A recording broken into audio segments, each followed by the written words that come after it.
ہم تو رکھتے ہیں مسلمانوں کا دین،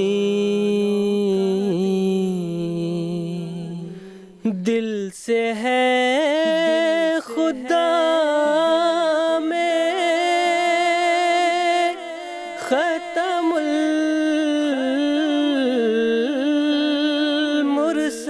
المرسلین،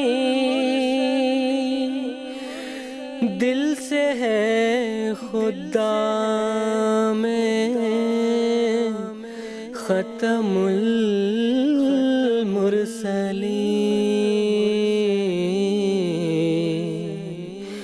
ختم المرسلین۔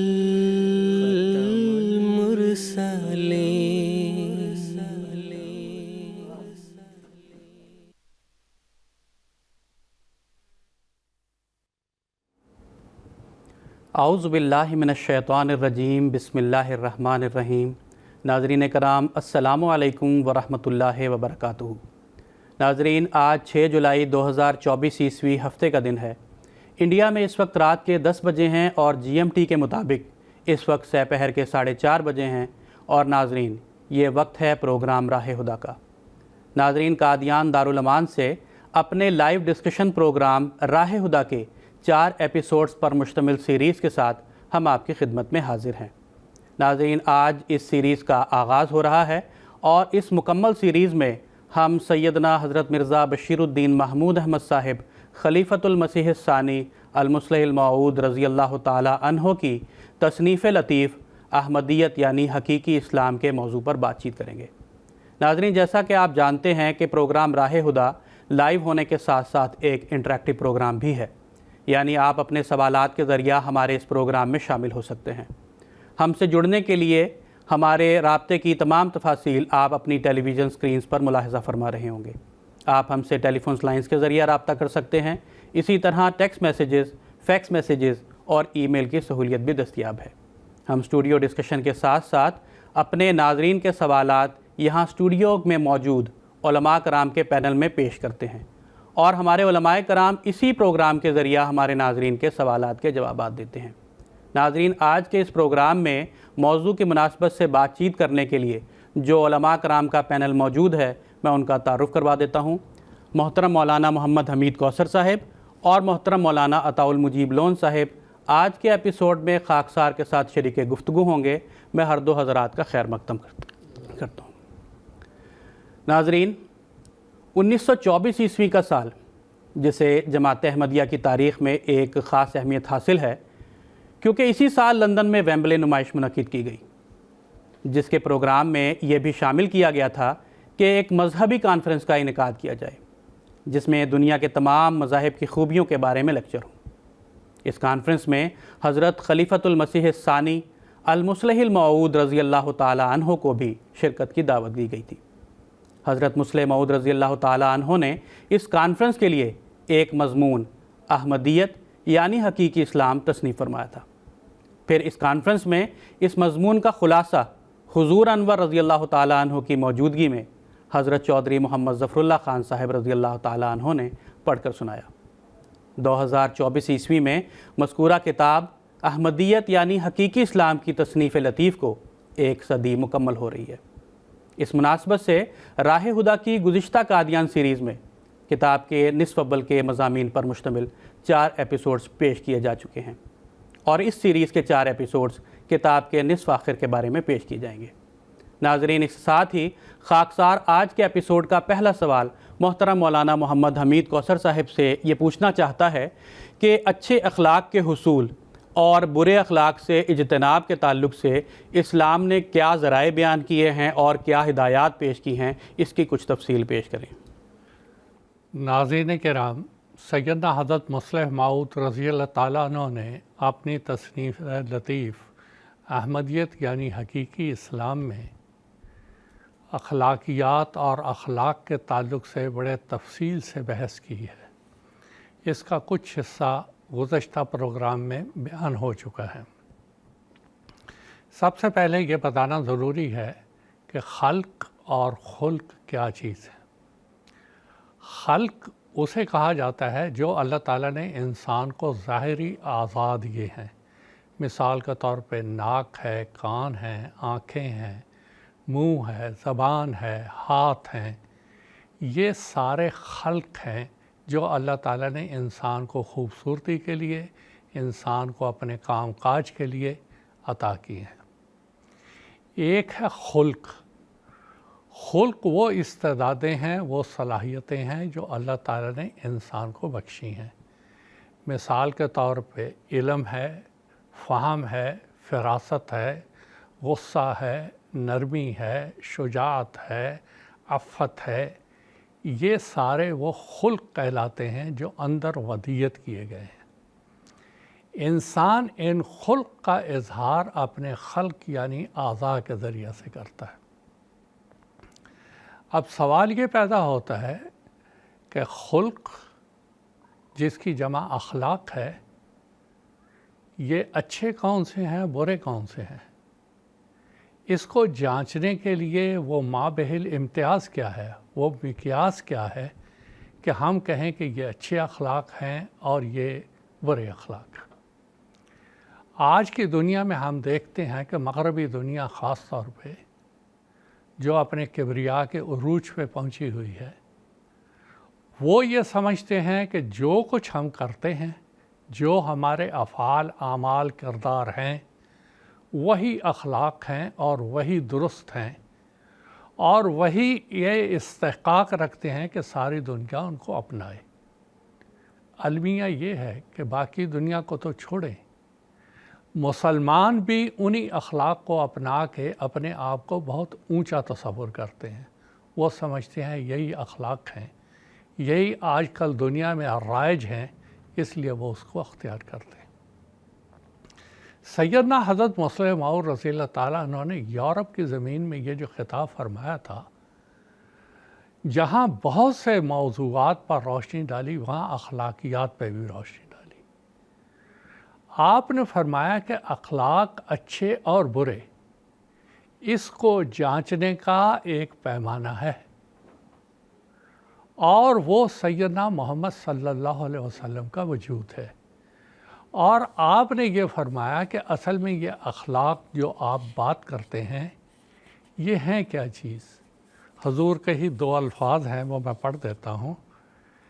پہلا ذریعہ جو اسلام اخلاق کی درستی کے لیے تجویز کرتا ہے، وہ صفات الہیہ کا ظہور ہے، جس کے بغیر انسان کامل اخلاق کو حاصل کر ہی نہیں سکتا، کیونکہ انسان اپنے کاموں کی درستی کے لیے نمونہ کا محتاج ہے۔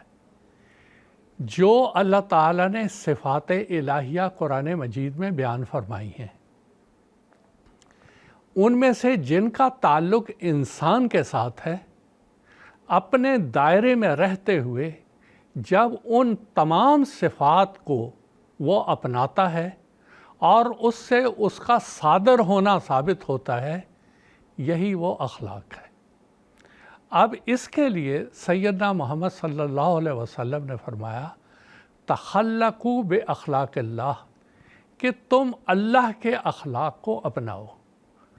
اب اللہ کے اخلاق کیا ہیں؟ وہ صفات الہیہ ہیں جو قرآن مجید میں بیان ہوئے ہیں، اور اس کی دلیل اللہ تعالیٰ نے قرآن مجید میں خود بیان فرمائی۔ اللہ تعالیٰ نے رسول کریم صلی اللہ علیہ وسلم کو مخاطب کرتے ہوئے فرمایا، وَإِنَّكَ لَعَلَىٰ خُلُقٍ عَظِيمٍ، اے محمد صلی اللہ علیہ وسلم، آپ اخلاق کی بلندیوں پر ہیں، عظیم مقام ہے آپ کا اخلاق پر۔ اور جب ایک دفعہ حضرت ام المومنین حضرت عائشہ رضی اللہ تعالیٰ عنہ سے ان اخلاق کے بارے میں پوچھا گیا کہ یہ وہ کون سے اخلاق ہیں جنہوں نے آپ کو بلندیوں تک پہنچایا، تو آپ نے فرمایا خلقہ القرآن، کہ رسول کریم صلی اللہ علیہ وسلم کے اخلاق وہ قرآن مجید کا عکس ہیں۔ بعین ہی رسول کریم صلی اللہ علیہ وسلم وہ اخلاق اپناتے تھے جو اللہ تعالیٰ کی صفات ہیں۔ یعنی اگر یہ کہا جائے کہ اللہ تعالیٰ کی تمام صفات الہیہ کے مظہر اتم وہ سیدنا محمد صلی اللہ علیہ وسلم کی ذات تھی، آپ سے ان اخلاق کا جاری ہونا ثابت ہوتا تھا، اور اسی کا نتیجہ تھا کہ جب آپ کی بعثت ہوئی تو فساد بر خشکی اور تری ہر مقام پر فساد، برائیاں، گناہ، پاپ اپنے عروج پہ پہنچے ہوئے تھے۔ انسان ایک حیوانیت کی زندگی گزار رہا تھا، چاہے وہ عرب دنیا ہو چاہے کوئی اور دنیا ہو۔ سیدنا حضرت محمد صلی اللہ علیہ وسلم نے تشریف لا کر ایک وحشی کردار انسان کو انسان اور انسانی اقدار سکھائیں، اس کے بعد اس کو انسان بنایا، اس کے بعد با اخلاق انسان بنایا، اس کے بعد با خدا انسان بنایا۔ یہ حضرت مسیح موعود علیہ السلام نے بارہا بیان فرمایا ہے کہ حیوانی صفت انسان کو انسان بنانا، پھر اس کو با اخلاق انسان بنانا، یہ رسول کریم صلی اللہ علیہ وسلم کا ہی طرہ امتیاز ہے۔ بڑے بڑے نبی اس کے اوپر فیل ہو گئے۔ حضرت موسیٰ علیہ السلام کی قوم نے کیا نہیں آپ کے ساتھ کیا۔ یہ حضور صلی اللہ علیہ وسلم کی ہی تربیت تھی کہ یہ حیوانی اور وحشی لوگ انسان بنے، با اخلاق انسان بنے، با خدا انسان بنے، اور ان میں سے وہ تھے جنہوں نے اللہ سے ہم کلامی کا شرف حاصل کیا۔ اب سوال یہ ہے کہ اس کے بعد وہ ساری صفات کی تو میں یہاں مثالیں بیان نہیں کر سکتا جو کہ رسول کریم صلی اللہ علیہ وسلم سے جن کا ظہور ہوا۔ ابتدائی 4 صفات جن کا سورہ فاتحہ میں ذکر ہے، اختصار سے وہ میں بتاتا ہوں۔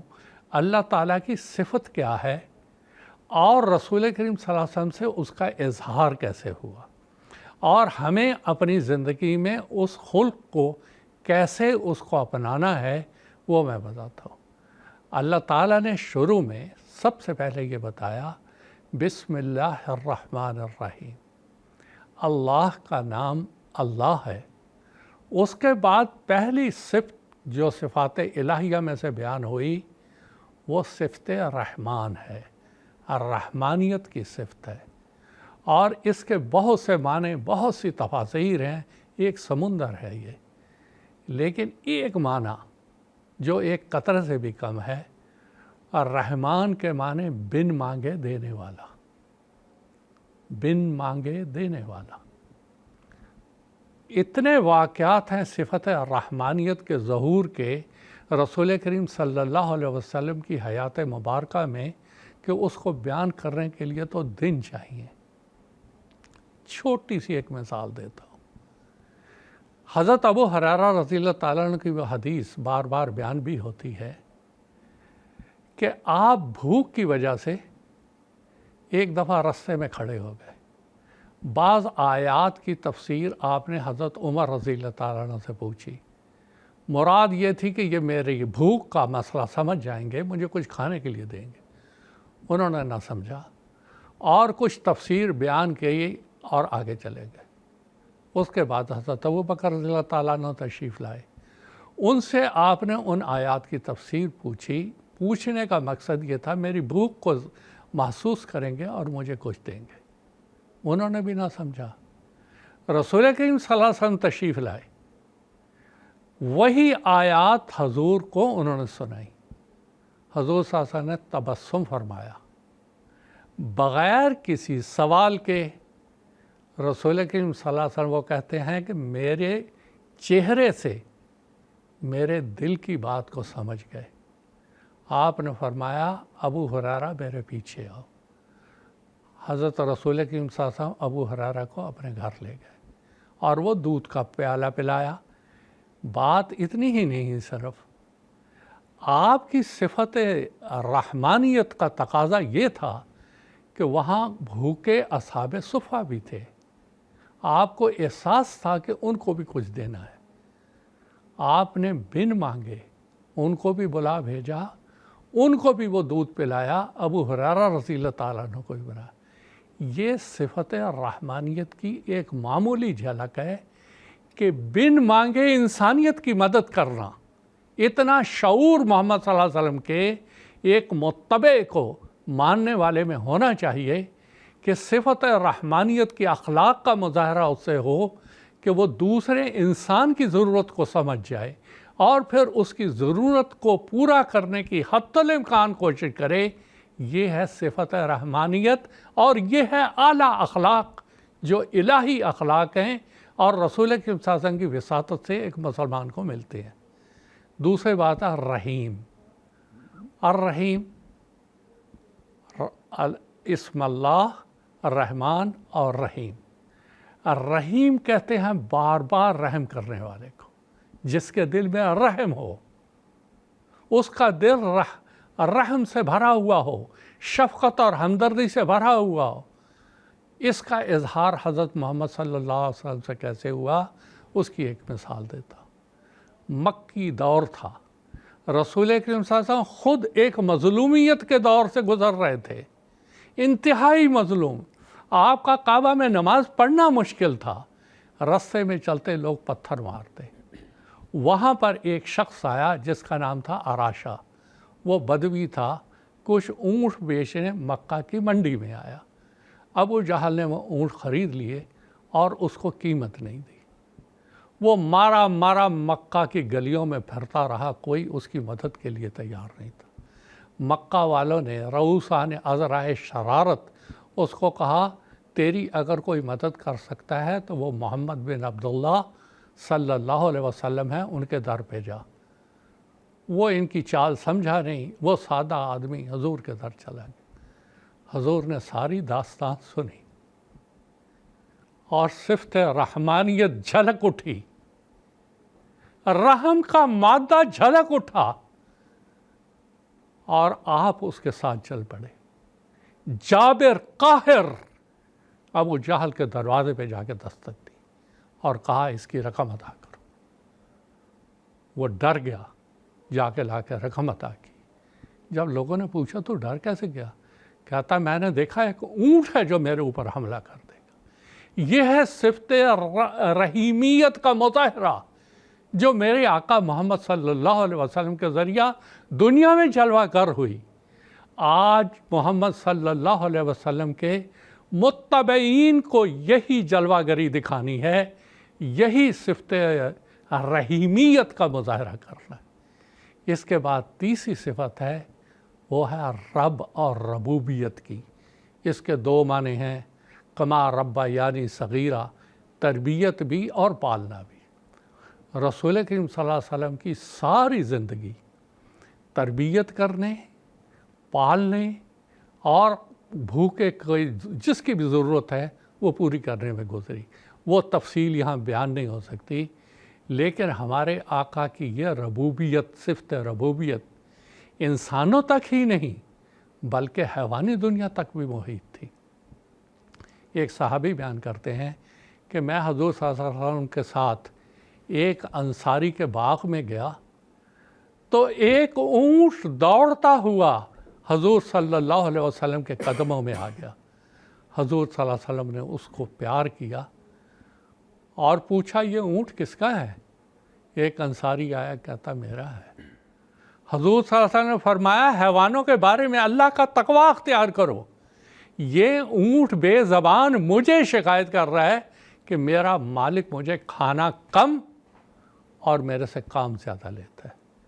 یہ ہے صفت ربوبیت۔ رب، کسی کی بھوک کو، کسی کی پرورش کرنا، اس کو صفت ربوبیت کہتے ہیں۔ اور میرے آقا حضرت محمد صلی اللہ علیہ وسلم کی یہ صفت ربوبیت صرف انسانوں تک نہیں، غلاموں تک نہیں، آزاد تک نہیں، بلکہ حیوانی دنیا تک، پرندوں کے بارے میں آتا ہے اور کئی چیزوں کے بارے میں آتا ہے۔ یہ آپ کی ربوبیت کی صفت تھی۔ آخری صفت جو 4 صفات سورہ فاتحہ میں بیان ہوئی ہیں، اس میں سے چوتھی صفت ہے وہ مالک یوم الدین، مالکیت کی صفت۔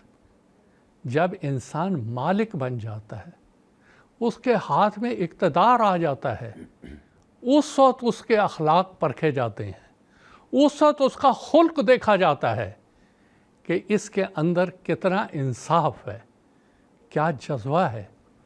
اور اس کی سب سے بڑی اور واضح مثال جب سیدنا محمد صلی اللہ علیہ وسلم فتح مکہ کے دن وہاں پہنچے مکہ میں، تو سارے مجرمین قریش کفار آپ کے سامنے تھے،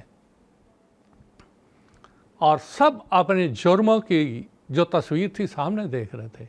حضور نے ان کے سامنے وہ مظالم بیان بھی کیے، اور جب وہ مظالم بیان کر چکے تو حضور نے پوچھا ماذا ترونا، تم کیا سمجھتے ہو میں تمہارے ساتھ کیا کروں گا؟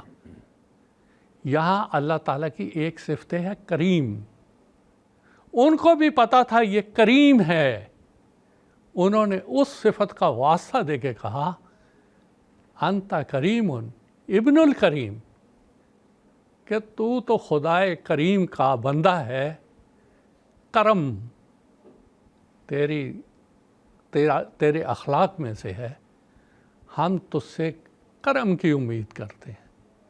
اب یہ واسطہ دینا تھا 13 سال کے مجرمین، گناہگار، ظالم، یہ صفت مالکیت اور کریمیت وہاں ظاہر ہوئی، اور ایک لفظ میں 13 سال کے جرم معاف ہو گئے۔ اذهبوا انتم الطلقاء لا تثریب علیکم اليوم۔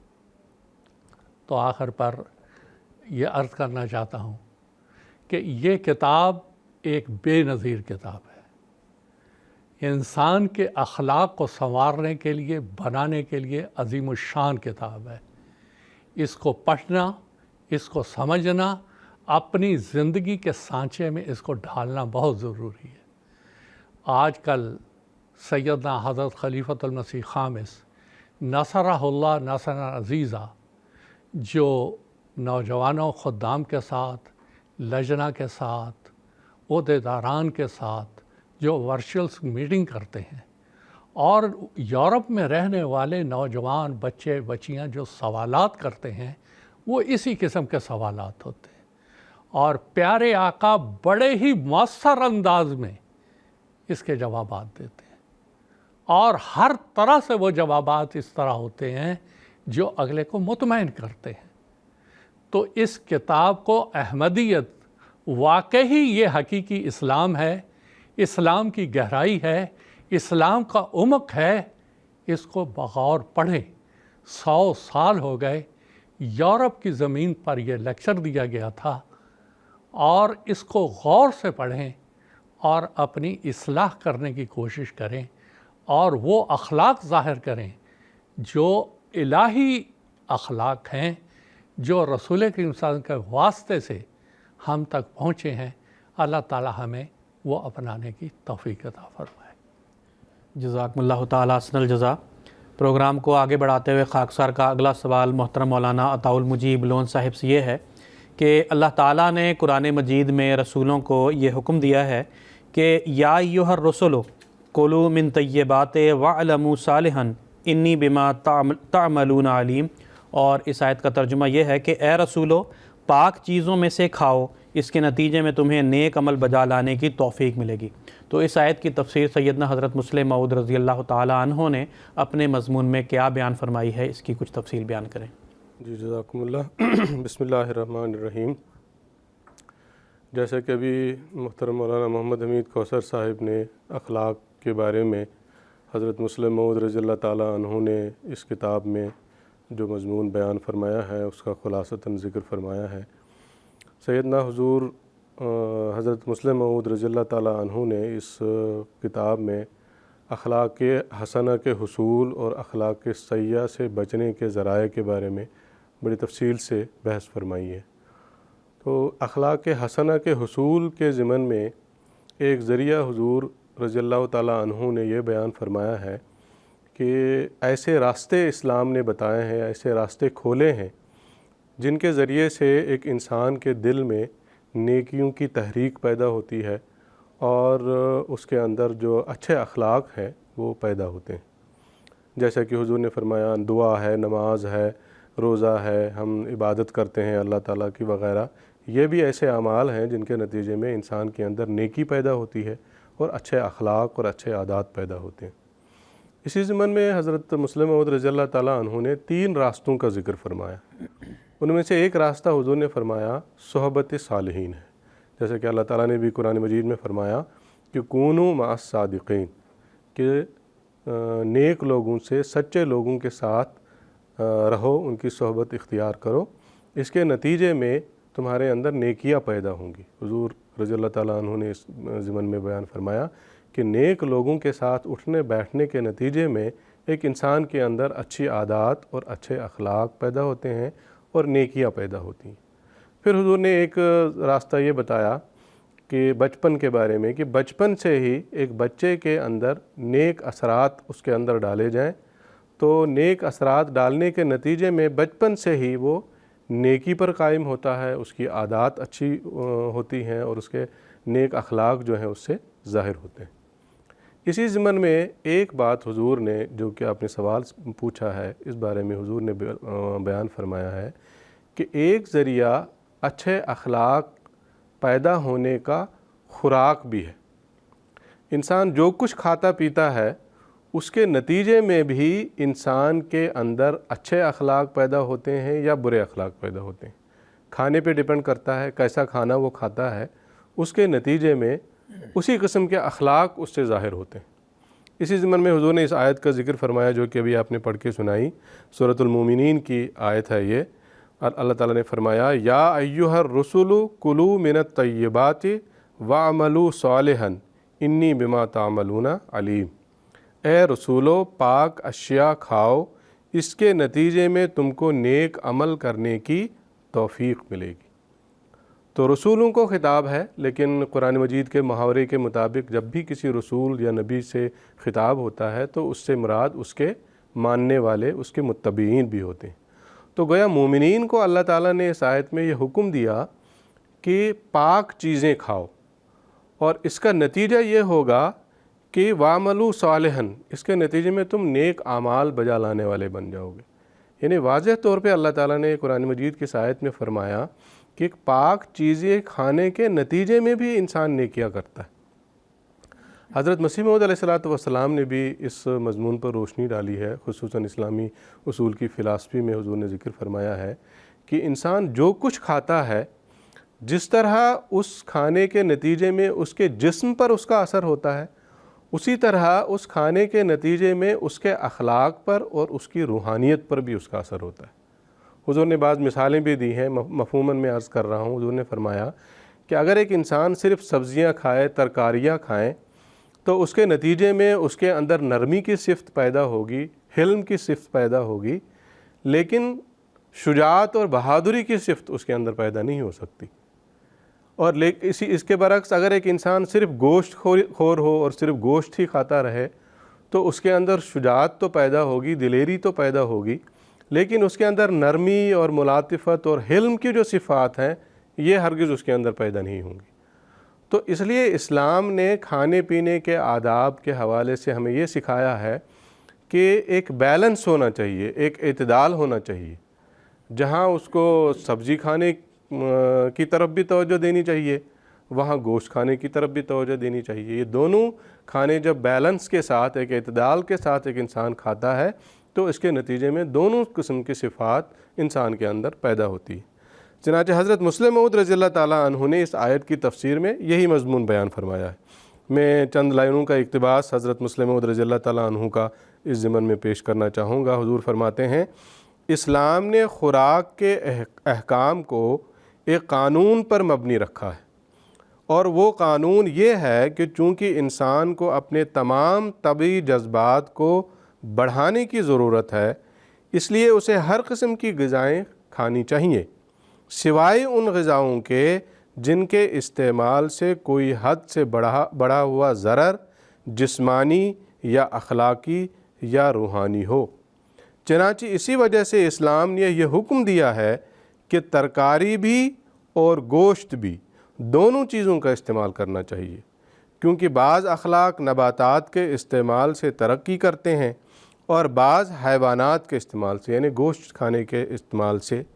جیسے کہ حلم اور نرمی اور ذکاوت اور استقلال نباتات کے استعمال سے پیدا ہوتے ہیں، لیکن شجاعت اور وقار اور ہمت اور غیرت حیوانات کے استعمال سے زیادہ ہوتے ہیں۔ بس اسلام نے ہر ایک قسم کی غذاؤں کے استعمال کا حکم دیا ہے تاکہ سب جذبات انسان کے اندر نشو و نما پاتے رہیں۔ تو یہ حضور نے وضاحت اس آیت کی بیان فرمائی ہے۔ اور پھر آگے حضور نے یہ بھی بیان فرمایا کہ اسلام نے یہ بھی سکھایا ہے کہ ایسا نہیں ہے کہ کھانے کا گوشت کھانے کا حکم دیا تو انسان صرف گوشت ہی کھاتا رہے، سبزی کھانے کی اجازت دے دی تو صرف سبزی ہی کھاتا رہے۔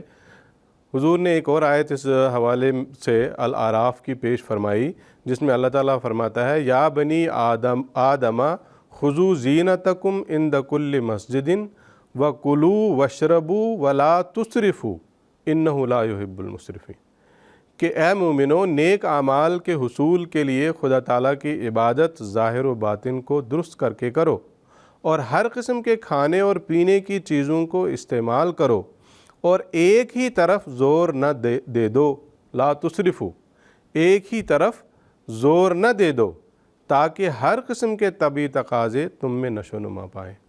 تو یہ اخلاق ہیں کھانے پینے کے اعتبار سے جو اللہ تعالیٰ نے قرآن مجید میں ہمیں سکھائے ہیں، اور یہ واضح فرمایا جو شروع کی آیت خاکسار نے پیش کی اور حضرت مسلم موعود رضی اللہ تعالیٰ عنہ نے اس کی وضاحت بیان فرمائی کہ کھانے پینے کے نتیجے میں انسان کے اخلاق اور اس کے عادات پر اثر پڑتا ہے۔ پھر اس کے ساتھ ہی حضور نے ایک اور آیت یہ بھی پیش فرمائی جس میں یہ فرمایا کہ حد بندی بھی کی ہے اللہ تعالیٰ نے، کہ ایسا نہیں ہے کہ جو مرضی کھاتے رہو، یہ تعلیم بھی دی کہ پاک چیزیں کھانی ہے، یہ تعلیم بھی دی کہ اسراف نہیں کرنا ہے، اس کے ساتھ یہ تعلیم بھی اللہ تعالیٰ نے بیان فرمائی کہ کیا چیز نہیں کھانی ہے۔ کیونکہ اس کی وجہ بھی یہی ہے کہ ان کے کھانے کے نتیجے میں ایک انسان کے اخلاق خراب ہو جاتے ہیں، انسان کے اخلاق پر برا اثر پڑتا ہے۔ چنانچہ اس حوالے سے حضور نے سورہ الانعام کی ایک آیت پیش فرمائی جس میں اللہ تعالیٰ فرماتا ہے قُل لا اجد فی ما اوحی الی محرما علی طاعم یطعمہ الا ان یکون میتۃ او دما مسفوحا او لحم خنزیر فانہ رجس او فسقا اہل لغیر اللہ بہ، کہ کہہ دے میں تو اپنی وحی میں کھانے والے پر حرام نہیں پاتا مگر یہ کہ وہ مردہ ہو یعنی کھانے والی چیز، یا بہایا ہوا خون ہو، یا سور کا گوشت، کیونکہ ان میں سے ہر ایک ضرر رسا ہے، یا وہ چیز حرام ہے جو دین سے انسان کو باہر نکال دیتی ہے اور بے غیرتی پیدا کر دیتی ہے، یعنی وہ چیزیں جس پر اللہ تعالیٰ کے سوا کسی اور کا نام بلند کیا گیا ہو، یعنی یا تو اسے کسی اور معبود کی خوشی کے خیال سے ذبح کیا گیا ہو، یا خدا کے سوا کسی اور کا نام ذبح کے وقت لیا گیا۔ تو یہ معین فرما دیا اللہ تعالیٰ نے، اور بھی وضاحتیں بعض قرآن مجید کے آیات میں اللہ تعالیٰ نے واضح فرمایا ہے کہ کیا چیز نہیں کھانا ہے، کیا چیز حرام ہے، اور وہ حرام کیوں کی گئی وہ چیزیں اسی لیے کی گئی ہیں کیونکہ ان حرام چیزوں کے کھانے کے نتیجے میں، جیسا کہ اس آیت میں بھی اللہ تعالیٰ نے فرمایا، حضرت مسلم موعود رضی اللہ تعالیٰ عنہ نے وضاحت فرمائی کہ ان حرام چیزوں کے کھانے کے نتیجے میں انسان کے اخلاق پر برا اثر پڑتا ہے، اس کی عادات پر برا اثر پڑتا ہے، اس کی روحانیت پر برا اثر پڑتا ہے، اور وہ دین سے دور چلا جاتا ہے۔ اس لیے کھانی وہ چیز ہے جس کے نتیجے میں اس کے اخلاق پر اچھا اثر پڑے اور نیکی کے جذبات میں وہ کھانا ابھارنے کا ذریعہ پیدا ہو۔ تو خلاصتاً ایک دو لائن میں حضور کا ایک اقتباس پیش کر کے اپنی بات ختم کرتا ہوں۔ جو خلاصہ حضور نے اس ساری بات کا بیان فرمایا، حضور فرماتے ہیں غرض اسلام نے اخلاق پر خوراک کے اثر کو قبول کیا ہے۔ یہ بہت اہم بات ہے کہ اسلام یہ تعلیم دیتا ہے کہ خوراک کے نتیجے میں اخلاق پر اثر ہوتا ہے۔ حضور فرماتے ہیں غرض اسلام نے اخلاق پر خوراک کے اثر کو قبول کیا ہے اور اس کو خاص قیود اور شرائط سے محدود اور مشروط کر کے اخلاق کے حصول کا ایک نیا دروازہ کھول دیا ہے، اور صرف وہی غذائیں استعمال کرنے کی اور اسی مناسبت سے استعمال کرنے کی اجازت دی ہے جن سے اور جس حد تک ان سے اخلاق پر نیک اثر پڑتا ہو۔ تو یہ وہ خلاصہ ہے اس آیت کی تفسیر کا جو حضرت مسلم موعود رضی اللہ تعالیٰ عنہ نے بیان فرمایا ہے کہ طیبات ہمیں ہمیشہ کھانی چاہیے، حلال میں سے بھی ہمیں طیبات چیزوں کا انتخاب کرنا چاہیے کھانے کے لیے، کیونکہ اگر ہم ایسا نہیں کریں گے تو ایسے کھانوں کے نتیجے میں جو غلیظ ہے، گندا ہے، ایسا کھانا ہمارے اخلاق پر بہت برا اثر ڈالتا ہے۔ لہٰذا اگر ہم یہ چاہتے ہیں کہ ہمارے اخلاق اچھے ہوں، ہماری عادات اچھی ہوں اور نیکی کے جذبات ہمارے اندر پیدا ہوں، تو اس کے لیے طیبات کا استعمال اور پاک چیزوں کا استعمال نہایت ضروری ہے۔ جزاک اللہ تعالیٰ احسن الجزا۔ ناظرین، ہمارے ایک ٹیلی فون کالر ہمارے اس پروگرام میں ہمارے ساتھ جڑ چکے ہیں۔ بنگلہ دیش سے مکرم عارف الزمان صاحب اس وقت ہمارے ساتھ ٹیلی فون لائن پر موجود ہیں، ہم ان کا سوال سن لیتے ہیں۔ السلام علیکم ورحمۃ اللہ، عارف صاحب۔ وعلیکم السلام ورحمۃ اللہ وبرکاتہ۔ جی عارف صاحب، جی میرا سوال پیش کروں؟ جی آپ اپنا سوال پوچھیں۔ کتاب جی احمدیت یعنی حقیقی اسلام کتاب میں حضرت مسلم موعود رضی اللہ تعالیٰ عنہ نے خدا تعالیٰ کی کیا حقیقی صفات اور خدا تعالیٰ کے ساتھ تعلق جڑنے کا کیا اہمیت بیان کیا؟ مختصر میرے یہی سوال تھا۔ جزاکم اللہ واحسن الجزا۔ جزاک اللہ عارف صاحب۔ میں محترم مولانا محمد حمید کوثر صاحب سے درخواست کرتا ہوں، ان کا سوال یہ ہے کہ احمدیت یعنی حقیقی اسلام کتاب میں اللہ تعالیٰ کی کون سی ایسی حقیقی صفت بیان کی گئی ہے اور اللہ تعالیٰ کے ساتھ اپنا تعلق جوڑنے کے کیا طریق بیان کیے گئے ہیں، اس کے بارے میں اختصار کے ساتھ کچھ بیان فرمائیں۔ سیدنا حضرت مسلم موعود رضی اللہ تعالیٰ عنہ نے کتاب احمدیت یعنی حقیقی اسلام میں بہت سے اس موضوع پر کہ ایک انسان کا اللہ سے کیسے تعلق قائم ہو، یہ بڑا ایک اہم سوال تھا جو یورپ میں اس وقت بھی تھا اور اب بھی ہے۔ آپ نے اللہ تعالیٰ کی بعض صفات کا ذکر کر کے اس کی وضاحت کی ہے۔ اس میں سے ایک یہ ہے کہ آپ نے فرمایا سمیع الدعا، اللہ تعالیٰ کو پکارو اور اللہ تعالیٰ تمہاری پکار کا جواب دیتا ہے۔ اللہ سے تعلق قائم کرنے کا طریق سب سے پہلے یہ ہے کہ اللہ تعالیٰ کو پکارو، ادعونی استجب لکم، تم اس کو پکارو وہ تمہیں جواب دے گا۔ اسلام جس اللہ کو دنیا سے متعارف کروا رہا ہے اس نے یہ واضح طور پہ اعلان کیا ہے مجھے پکارو میں تمہیں جواب دوں گا۔ اب باقی کوئی مذاہب، دنیا کے کوئی مذہب یہ دعویٰ نہیں کرتا کہ اس کو پکارو اور وہ جواب دے گا۔ پکارتے جاؤ پکارتے جاؤ پکارتے جاؤ، جواب کوئی نہیں ملے گا۔ یہ ویسے ہی بات ہوئی کہ ایک انسان جنگل میں گم ہو جائے، وہ پکارتا رہے کوئی ہے نجات دینے والا، وہاں تو اس کو کوئی جواب ملے نا، تو وہ یہی سمجھے گا کہ یہاں کوئی بھی نہیں ہے رہنے والا۔ وہی حال باقی مذاہب کا ہے کہ وہ پکارتے جا رہے ہیں، اب دیوی دیوتائیں اور یہاں ہم سب دیکھتے ہیں لیکن جواب کچھ نہیں ملتا ہے۔ لیکن اسلام ایک ایسا ہے جو سمیع الدعا، دعا کو سنتا ہے، جواب دیتا ہے، اور اس کے جواب دینے کے کئی طریقے ہیں، اور کم سے کم اتنا کہ دلی اطمینان اور سکون حاصل ہوتا ہے۔ اور پھر یہ کہ اگر وہ دعا اس کے حق میں اچھی نہیں ہے، ضرر رساں ہے، تب بھی اللہ تعالیٰ سمجھا دیتا ہے کہ یہ دعا اس لیے میں نے قبول نہیں کی کہ یہ تیرے لیے نقصان دہ ہے۔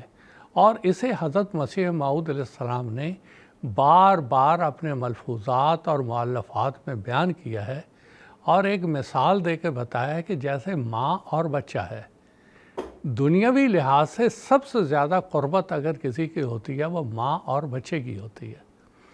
بعض دفعہ جو چھوٹا بچہ 6 مہینے کا ہو وہ یا اور کم زیادہ، وہ انگارے دیکھتا ہے آگ کے اور اس کو پکڑنے کی کوشش کرتا ہے، اور جب ماں آتی ہے وہ اس کو پکڑنے نہیں دیتی ہے۔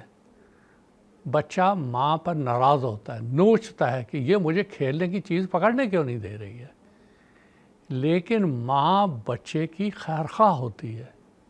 اس کو پتہ ہے اگر میں نے اس کو یہ انگارہ پکڑنے دیا، یہ انگارہ اس کو نقصان پہنچا دے گا۔ وہ کسی اور کھلونے کے ذریعہ سے اس کو کہتی ہے اس کے ذریعہ سے کھیل۔ اسی طرح اللہ تعالیٰ جو کہ جانتا ہے کہ اگر میں یہ دعا اس کی قبول کروں گا تو یہ اس کو نقصان پہنچا جائے گی۔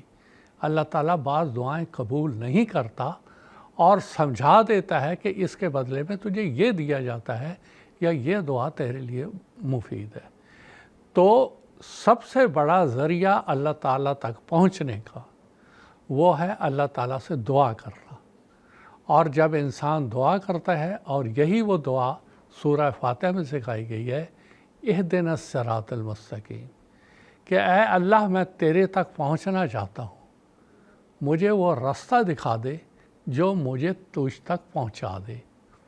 راستے کا صحیح ہونا بھی منزل تک پہنچنے کا ایک بہت بڑا وسیلہ ہوتا ہے۔ اگر ہم نے جانا ہے یہاں دلی اور چل پڑے ہم پٹھان کوٹ کی طرف، ساری عمر ایک انسان دلی نہیں پہنچ سکتا۔ تو پہلے تو اس کو صحیح سمت کا پتہ ہونا چاہیے کہ کس منزل پہ اس نے جانا ہے اور کون سا راستہ اختیار کرنا ہے۔ تو اسلام نے یہ دعا سکھائی، اہدنا الصراط المستقیم کی دعا پڑھو اور اس کے بعد راستہ اختیار کرو۔ اسی طرح حضور نے اور بہت سی مثالیں دے کے سمجھایا ہے، اور حضرت مسیح صاحب کے بعض واقعات بیان کر کے بتایا ہے کہ اس زمانے میں بھی اللہ تعالیٰ دعاؤں کو سنتا ہے، اور جو اس کی طرف جانا چاہے اس کے لیے وہ رہنمائی بھی کرتا ہے۔ جزاکم اللہ تعالیٰ حسن الجزا۔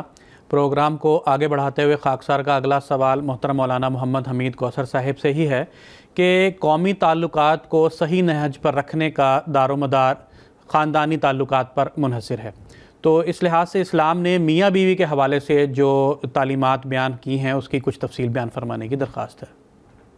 سیدنا حضرت مسیح معود رضی اللہ تعالیٰ عنہ نے اسی کتاب میں اس موضوع پہ تفصیلی بحث کی ہے، اور بڑے اختصار سے بعض دوسری مثالوں کے ذریعہ سے میں اس کو سمجھنے اور سمجھانے کی کوشش کروں گا۔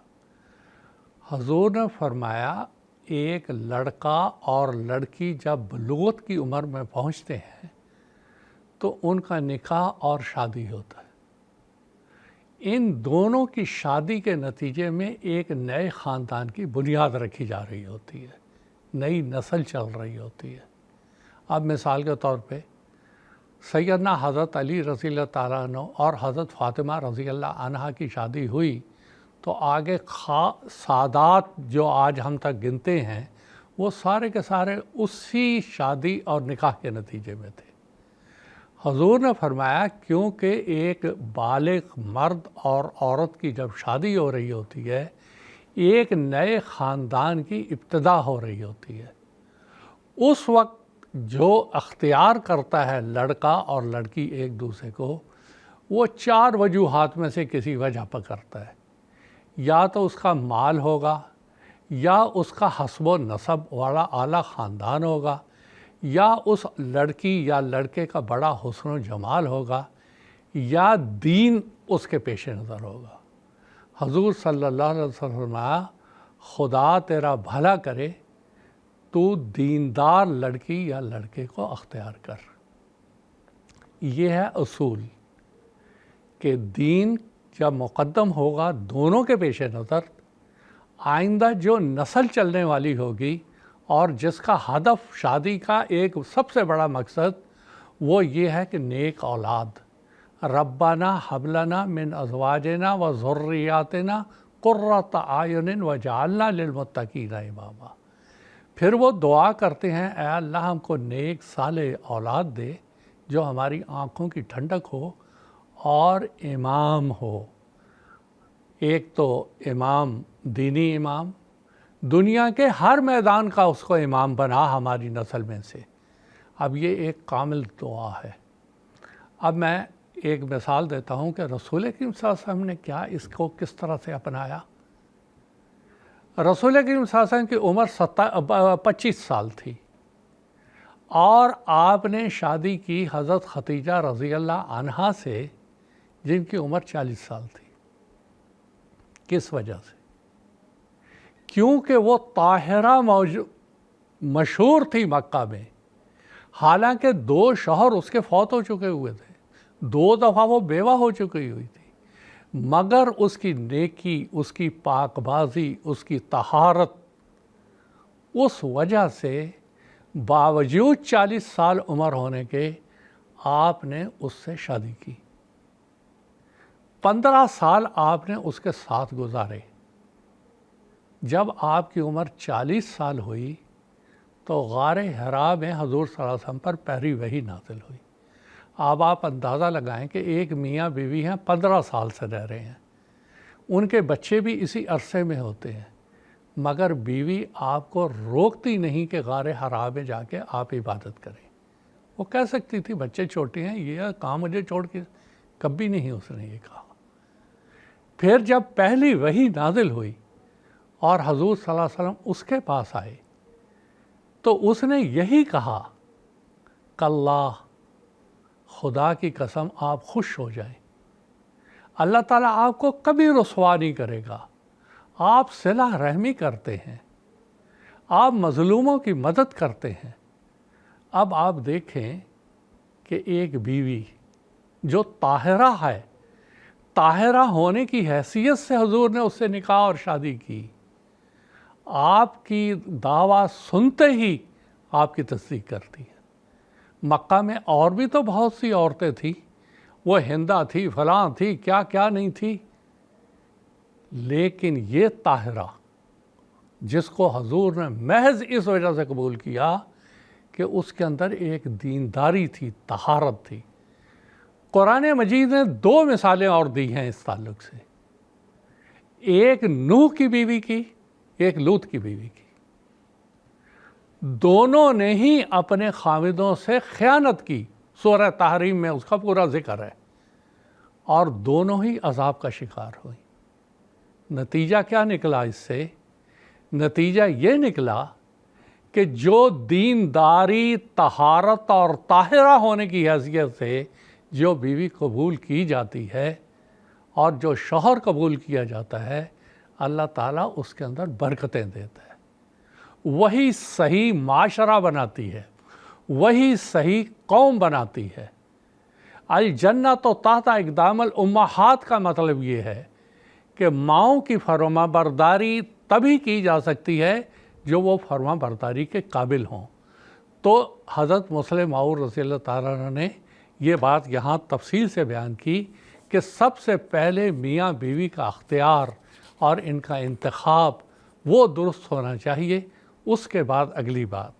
حضور نے پھر ایک اور مثال یہ دی اور اس کو سمجھایا کہ دیکھیں آج کے اس دور میں جو شادی کا حقیقی مقصد ہے کہ ذریت صالحہ جو ائمہ ہو متقین کی، جو اعلیٰ قسم کی نسل ہو، لیکن اس مقصد کے حصول کے اندر بہت سی رکاوٹیں آج شیطان کھڑے کرتا ہے، ابلیسی طاقتیں اور دوسری طاقتیں بیچ میں راہ میں حائل ہوتی ہیں، اور اس کے لیے لا تتبعوا خطوات الشیطان انہ لکم عدو مبین۔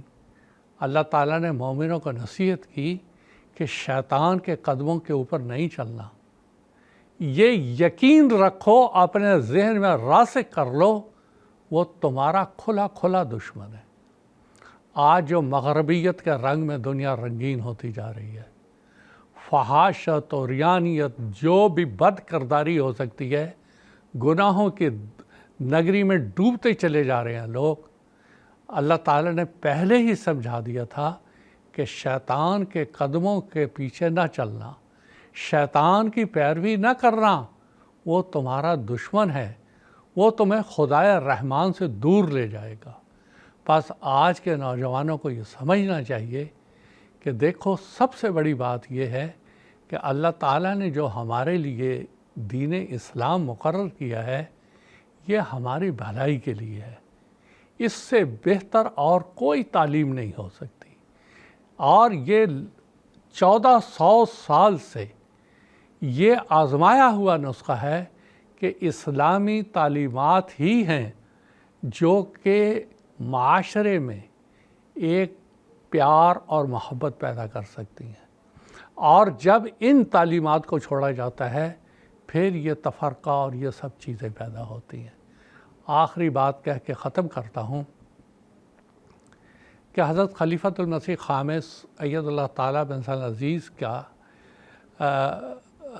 شرائط بیعت اور ایک احمدی کی ذمہ داریاں ایک کتابچہ ہے. اس میں حضور نے مختلف حوالہ جات دیے ہوئے ہیں اس تعلق سے. اس میں ایک بات یہ ہے کہ بعض دفعہ بعض نوجوان پٹری اور لائن سے اکھڑ جاتے ہیں، صراط مستقیم سے دنیا کی ہوا لگنے کی وجہ سے اکھڑ جاتے ہیں. ان لوگوں کو یہ حضرت مسلم موعود رضی اللہ تعالیٰ نے اس کتاب میں بھی سمجھایا ہے کہ ان کو سختی سے نہیں، ان کو علمی طریق سے قائل کریں اور سمجھاتے رہیں اور سمجھاتے رہیں، اور اسی طرح کبھی ان سے مایوس نہ ہوں اور ان کو مایوسی سے نکالیں اور ان کو برائیوں سے بچانے کی نصیحت کریں. حضور اید اللہ تعالیٰ بن سال عزیز نے حضور کے زمانے کی ایک مثال دی کہ ایک شخص حضور صلی اللہ علیہ وسلم کی خدمت میں حاضر ہوا اور کہنے لگا مجھ میں اتنی برائیاں ہیں، اتنی برائیاں ہیں، اتنی برائیاں ہیں، مجھے کوئی نصیحت کیجئے کہ میں ان برائیوں سے نجات پاؤں. حضور نفسیات کے ماہر تھے. حضور نے اس کے نفسیات کو سمجھا اور ایک ماہر ڈاکٹر اور طبیب کی طرح اس کا علاج کیا کہ اس کی ایک ہی علاج ہے. آپ نے فرمایا دیکھو تم مجھ سے وعدہ کرو کہ تم جھوٹ نہیں بولو گے. اور وہ کہنے لگا یہ تو بڑی آسان بات ہے. لیکن یہ وعدہ کر کے جب وہ گیا تو جب کوئی برائی کرنے لگتا تو وہ کہتا اگر میں نے جھوٹ بولا تو یہ غلط بیانی ہوگی، اور اگر میں نے سچ بتایا تو مجھے اس کی سزا ملے گی. اب یہ ہے نفسیاتی ماہر کا کام کہ جو لوگ تھوڑا سا اس رستے سے ہٹتے ہیں، جو نوجوان، ان کو سمجھانا اور سمجھاتے چلے جانا، اور ایک ماہر نفسیات اور روحانیت کے ذریعہ اور دعا کا ذریعہ ان لوگوں کو سمجھایا جائے تو یہ صحیح رستے پہ چل پڑیں گے. اہدنا الصراط المستقیم کے رستے پر چل کر انعمت علیہم کے رستے پر پہنچ جائیں گے. ورنہ کوشش کریں آخر لمحے تک کہ یہ والضالین کے رستے پہ نہ جائیں. تو یہ ہے وہ تمدن کا، اصلاح کا وہ طریقہ جو حضور نے حضرت مسلم موعود رضی اللہ تعالیٰ عنہ نے اس کتاب میں بیان کیا، اور بعد دوسرے اور مثالیں دے کے میں نے سمجھانے کی کوشش کی. اللہ ہمیں اس کی توفیق عطا فرمائے. جزاک اللہ تعالیٰ حسن الجزا. ناظرین، ایک آف لائن سوال ہمیں بذریعہ ٹیکسٹ میسیج موصول ہوا ہے، میں وہ سوال یہاں پڑھ کر سنا دیتا ہوں. سوال ہے کہ حضرت مسیح موعود علیہ السلام کی تعلیمات کا اثر آپ کی جماعت پر کیا پڑا؟ میں مولانا عطاء المجیب لون صاحب سے درخواست کرتا ہوں کہ بالکل مختصر وقت کے لحاظ سے رعایت سے اس کا جواب دیں. جزاک اللہ. سوال تو یہ ایسا ہے کہ اس پر بڑی تفصیلی بات کی جا سکتی ہے، لیکن حضرت مسیح موعود علیہ السلام اسی مقصد سے دنیا میں مبعوث ہوئے تھے کہ آپ نے اپنی بعثت کا مقصد ہی یہ بیان فرمایا ہے کہ ایک پاک اور نیک جماعت کا قیام دنیا میں عمل میں آئے، اور فرمایا کہ میری بعثت کا مقصد یہ ہے کہ جو لوگ خدا سے دور ہیں ان کو خدا تعالیٰ کے ساتھ ملایا جائے، اور مخلوق کا جو آپس کا تعلق بگڑا ہوا ہے اس تعلق کو استوار کیا جائے. تو یہ بنیادی خلاصہ ہے آپ علیہ السلام کی تعلیمات کا. تو جو اس کا اثر ہے وہ تو اتنا لمبا ہے، اتنی تفصیلی ہے وہ کہ اس کو بیان کرنا ممکن نہیں ہے، لیکن مختصر ایک لائن میں یہ عرض کرنا چاہتا ہوں کہ اللہ تعالیٰ کے فضل سے آپ کی تعلیمات کے نتیجے میں جہاں آپ کے ماننے والوں کا اللہ تعالیٰ کے ساتھ زندہ تعلق پیدا ہوا، وہاں باہم ان کا ایسا تعلق مضبوط اور استوار ہوا جیسا کہ اسلام کی تعلیمات کا منشا ہے. جزاکم اللہ تعالیٰ حسن الجزا. پروگرام کو آگے بڑھاتے ہوئے خاکسار کا اگلا سوال محترم مولانا عطاء المجیب لون صاحب سے ہی ہے کہ قرآن مجید یہ حکم دیتا ہے کہ اگر بیوی کسی غیر اخلاقی افعال کی مرتکب ہوتی ہے تو وضربوہن، یعنی اس کو بدنی سزا دو. لیکن آج کل جو غیر مسلم ہیں وہ اس حکم پہ اعتراض کرتے ہیں، اور موجودہ دور میں عصر حاضر میں عورتوں پر تشدد وغیرہ کو جرم بھی سمجھا جاتا ہے. تو اسلام جب یہ حکم دیتا ہے تو اس کی جوازیت کیا ہے اور اس کی حکمت کیا ہے، یہ بیان فرمانے کی درخواست ہے. اسلام کبھی بھی ہرگز کوئی ایسی تعلیم نہیں دیتا ہے جس میں یہ بیان کیا گیا ہو کہ نعوذ باللہ اپنی بیویوں کے ساتھ یا عورتوں کے ساتھ ظلم اور جبر اور تشدد کا سلوک جو ہے وہ جائز قرار دیتا ہو، ایسی کوئی بھی تعلیم اسلام کے اندر اللہ تعالیٰ کے فضل سے موجود نہیں ہے۔ تمدن کے حوالے سے جیسے کہ بات ہو رہی تھی، حضرت مسلم موعود رضی اللہ تعالیٰ عنہ نے اسی ضمن میں میاں بیوی کے حقوق کے حوالے سے اس بات کا ذکر فرمایا ہے، اور ضمناً اس کا ذکر آیا ہے کہ وَضْرِبُوهُنَّ کے الفاظ استعمال ہوئے ہیں، سورہ نساء کی آیت ہے۔ اس میں دراصل اللہ تعالیٰ نے بیویوں کی اصلاح کے جو طریقہ جو ہے وہ اس قرآن مجید کی اس آیت میں بیان فرمایا، اور 3 مراحل بیان فرمائے، اور وہ یہ کہ جب بھی کسی بھی عورت کے اندر کوئی برائیاں اس سے ظاہر ہو، بدخلقیاں اس سے ظاہر ہوں، یا خاص طور پر بدی کا ارتکاب اس سے ہو، فحش کا ارتکاب اس سے ہو، تو ایسی صورت میں اس کی اصلاح بھی تو ضروری ہے۔ اس کو ایسے ہی اسی راستے پہ چھوڑا تو نہیں جا سکتا کہ وہ بدی کرتی رہے اور میاں جو ہے اس کی بدی کو دیکھتا رہے اور نظر انداز کرتا رہے۔ یہ ایک حقیقی مذہب کی تعلیم کے بالکل برعکس بات ہے کہ ایک عورت کو ہم دیکھ رہے ہیں کہ وہ غلط راستے پہ ہے، لیکن اس کی اصلاح کا کوئی ذریعہ نہیں ہم اختیار کر رہے۔ تو اللہ تعالیٰ نے 3 اصلاح کے ذریعے ایسی عورت کے لیے قرآن مجید کی آیت سورہ نساء کی 35 نمبر آیت ہے، اس میں بیان فرمایا ہے۔ اس میں پہلا ذریعہ اللہ تعالیٰ نے فرمایا کہ سب سے پہلے تو واضح نصیحت کرو، سمجھاؤ، اس کو ڈانٹ ڈپٹ کرو، پیار محبت سے اس کو سمجھاؤ کہ تم غلط راستے پہ ہو، صحیح راستے پہ آؤ۔ اگر اس سے وہ باز نہیں آتی تو دوسرا ذریعہ یہ بتایا اللہ تعالیٰ نے کہ وَاہْجُرُوهُنَّ فِي الْمَضَاجِعِ، ان سے ان کی خوابگاہوں سے الگ ہو جاؤ۔ تو ان کی خوابگاہوں سے الگ ہونے کے نتیجے میں بھی وہ جو برائی ہے اس کو ترک کرنے کی طرف مائل ہو سکتی ہے اور اچھائی کی طرف آ سکتی ہے۔ پھر اللہ تعالیٰ نے فرمایا اگر اس سے بھی فرق نہیں پڑتا تو وَاضْرِبُوهُنَّ، پھر ان کو مار سکتے ہو۔ ہلکی سی جو ہے مارنے کی جو ہے اللہ تعالیٰ نے اجازت بیان فرمائی، لیکن یہ واضح ہونا چاہیے۔ میں اچھی طرح اس بات کو بیان کرنا چاہتا ہوں، حضرت مسلم موعود رضی اللہ تعالیٰ عنہ نے واضح کیا اس بات کو کہ یہ صرف ایسے موقع پر ہے کہ جب کوئی بدی کا ارتکاب ہو، بدی کے محرکات کا ارتکاب ہو، یا پھر بدی کا واضح طور پر ارتکاب ہو، تو تب ایسی صورت ہے۔ اور اس کے لیے بھی شرائط لگائی گئی ہیں۔ سب سے بنیادی شرط یہ ہے کہ 4 گواہ ہونے چاہیے۔ 4 گواہ ہونے کی صورت میں پھر وہ بدی ثابت ہوگی تو پھر اس کی اجازت ہوگی۔ پھر یہ شرط بھی لگائی جیسے کہ میں نے کہا بدی کے ارتکاب پہ سزا دے سکتے ہیں، ورنہ اور کسی برائی پہ، کسی غلطی پہ، گھر میں سالن میں نمک زیادہ ہو گیا، مرچ زیادہ ہو گیا اور مرد جو ہے وہ ڈنڈا اٹھا کے عورت کو پیٹنا شروع کر دے، ایسی ہرگز کوئی اجازت نہیں ہے۔ بعض لوگ ایسا سمجھتے ہیں اور اس جو یہ حکم ہے اسے نتیجہ نکالتے ہیں کہ ہم کبھی بھی مار سکتے ہیں، ایسی ہرگز کوئی اجازت نہیں ہے۔ شرائط کے ساتھ پابند کیا گیا۔ پھر فرمایا منہ پہ نہیں مارنا، ہڈی پہ نہیں مارنا، بہت ساری چیزیں ہیں جو وقت کیونکہ چھوٹا مختصر ہے اس لیے میں اس کو اب اختصار کے ساتھ یہی ختم کرتا ہوں کہ اجازت ہے، استثنائی صورت میں ہے اور شرائط کے ساتھ اس کو محدود کیا گیا ہے۔ کھلی اجازت اسلام نہیں دیتا ہے کہ ہر وقت جب بھی چاہو عورت کو مارتے پھرو، اس کی ہرگز اسلام میں اجازت نہیں۔ جزاکم اللہ تعالیٰ حسن الجزا۔ ناظرین، اس کے ساتھ ہی ہمارے آج کے اس ایپیسوڈ کے اختتام کا وقت ہوا چاہتا ہے۔ پروگرام کے اختتام پر خاکسر سیدنا حضرت اقدس مسیح موعود علیہ السلام کا ایک اقتباس پیش کرے گا۔ سیدنا حضرت مسیح موعود علیہ السلام فرماتے ہیں، خدا نے مجھے مخاطب کر کے فرمایا کہ میں اپنی جماعت کو اطلاع دوں کہ جو لوگ ایمان لائے، ایسا ایمان جو اس کے ساتھ دنیا کی ملونی نہیں، اور وہ ایمان نفاق یا بزدلی سے آلودہ نہیں، اور وہ ایمان اطاعت کے کسی درجے سے محروم نہیں، ایسے لوگ خدا کے پسندیدہ لوگ ہیں، اور خدا فرماتا ہے کہ وہی ہیں جن کا قدم صدق کا قدم ہے۔ رسالہ الوصیت، روحانی خزائن، جلد 20، صفحہ 309۔ ناظرین، اس کے ساتھ ہی ہمارا یہ آج کا ایپیسوڈ اختتام پذیر ہوتا ہے۔ انشاءاللہ تعالی آئندہ ایپیسوڈ میں اسی موضوع پر بات چیت کو جاری رکھیں گے۔ اجازت دیجیے۔ السلام علیکم ورحمۃ اللہ وبرکاتہ۔ آؤ لوگوں کہ یہی نور خدا پاؤ گے، لو تمہیں طور تسلی کا بتایا ہم نے۔